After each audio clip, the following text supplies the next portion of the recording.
Oi pessoal, nesse tutorial vou falar sobre o que eu penso na hora de fazer os cenários. A primeira coisa é estudar a composição da cena. Eu faço um esboço bem grosso, pensando no enquadramento e onde o personagem vai estar. O cenário que é o foco desse tutorial, ele transmite informações importantes como a localização, tempo, clima e além de emoções. Como podem ver, estou fazendo esboço, mas antes mesmo disso, eu fui atrás de referências fotográficas para saber como que é um muro de pedras que vai ter nesse cenário. Então, a dica é use referências. Pode ser fotografia, imagem de algum desenho animado, porque em algum momento vai surgir algumas dúvidas, assim como eu tive na hora de criar um muro de pedras. Ir atrás de referências não é copiar, mas sim adquirir informações, de estudar a composição, as cores, as formas, texturas e outros detalhes que possam ser de interesse na hora de criar cenários ou qualquer outra coisa.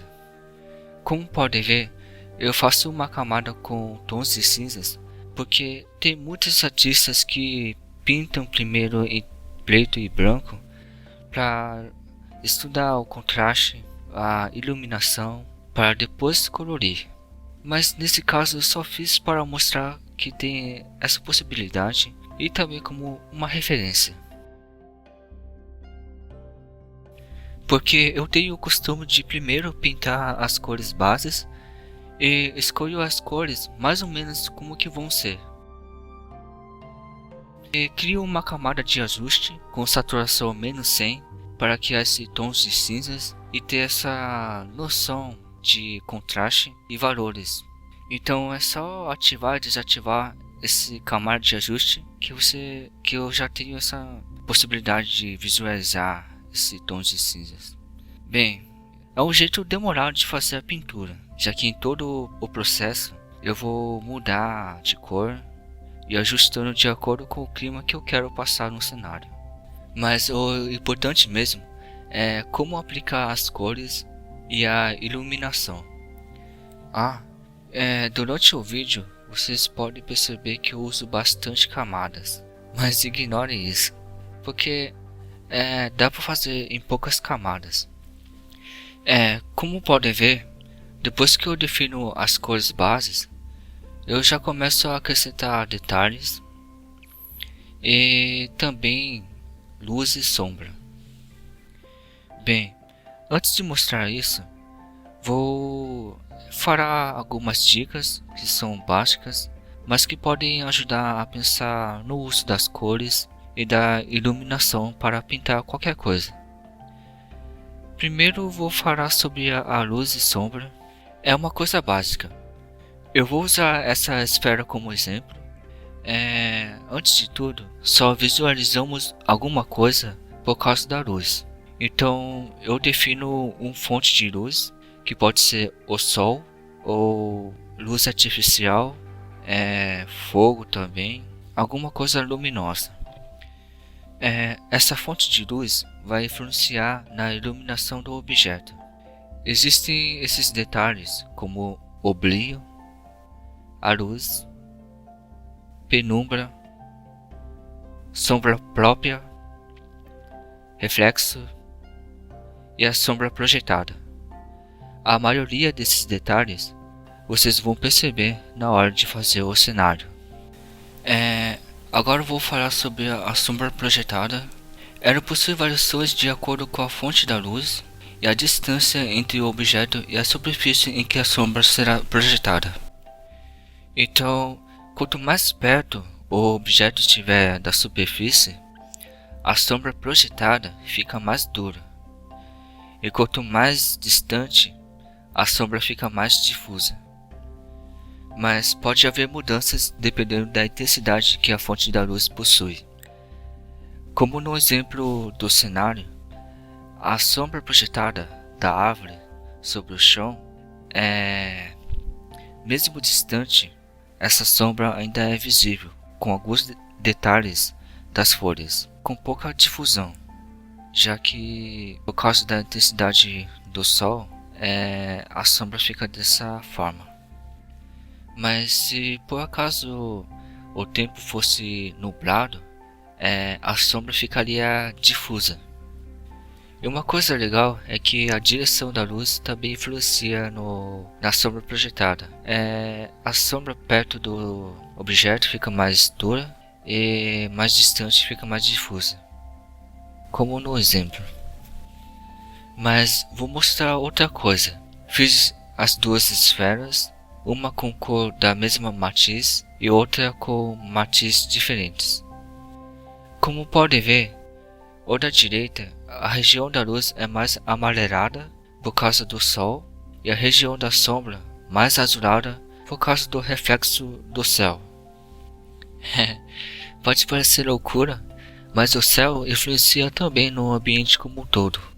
Se o céu fosse de outra cor, tanto a luz quanto a sombra também seria influenciado.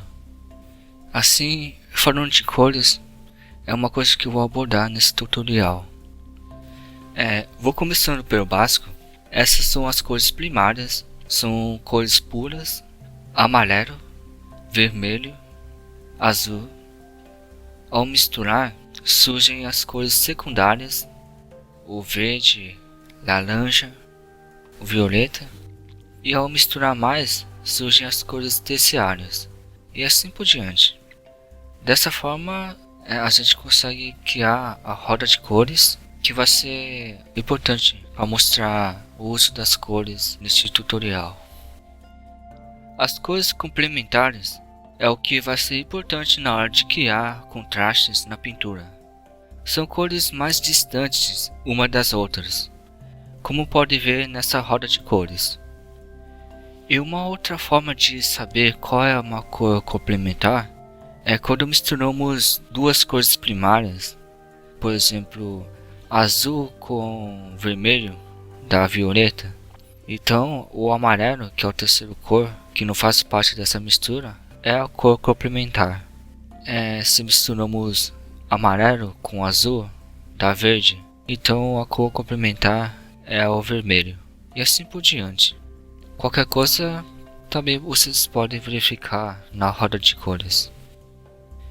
E as cores análogas são as cores próximas um do lado do outro. São para dar mais harmonia na pintura. Nesse exemplo da sombra da árvore, eu usei uma sombra azulada, mas na borda tem uma outra cor próxima à magenta. Essas duas cores são cores complementares decompostas. Ficam próximas à cor complementar, mas ainda distante da cor amarela que usei na parte da luz. Nem sempre vai ser assim. Várias coisas podem influenciar na cor da luz e da sombra. Mas pensando nessas cores complementares, fica mais fácil pensar na hora de criar os contrastes. E na sombra projetada ainda pode ter reflexos de objetos próximos ou do próprio ambiente, nesse caso o céu. Nessa parte eu acrescentei uma cor azul mais clara para criar esse reflexo. Então eu vou colorindo e ajustando de acordo com essas observações. Outra coisa a ser observado é como a cor também sofre influência da distância. Nesse cenário coloquei a visitação mais para tons de azul por causa da distância. Quanto mais distante os elementos do cenário ficam, acaba sofrendo influência de partículas presentes no ar. Parece loucura, né? Como assim partículas? Mas essas partículas podem ser poeira, névoa, poluição. Tudo isso influencia na percepção da cor e fica mais evidente quando vemos algo bem distante. Nesse caso, ficou mais azulado por ser de dia e com sol. Se fosse em uma outra ocasião, já deixaria de ser tons azulados para tons do ambiente. Por exemplo, se estiver um dia chuvoso, tudo que estiver distante pode ficar com tons mais branco. As cores ficam menos saturadas por estar nublado e a fonte da luz ser bem fraca.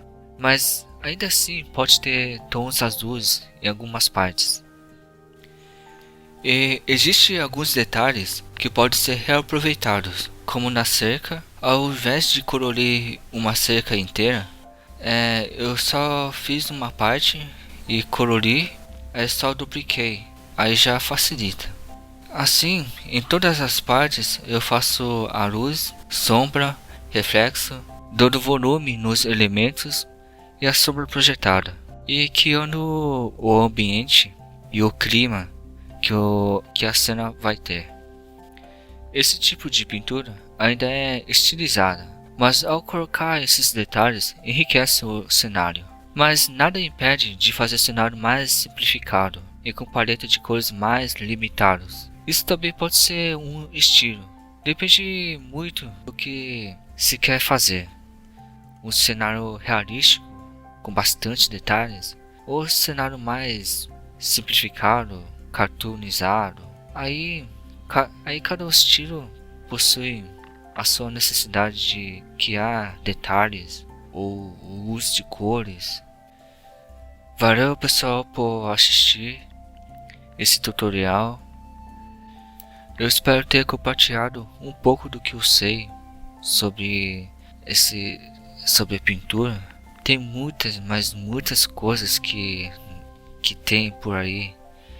Forma de pintar, técnicas de pintura, o uso de cores, contraste, equilíbrio, composição cromática. Ixi, tem bastante coisas que ainda tem para aprender e que o que eu puder aí eu estarei compartilhando. Como foi a primeira vez que eu fiz esse tutorial, pode dar dicas e sugestões aí nos comentários. Obrigado por assistir e até a próxima.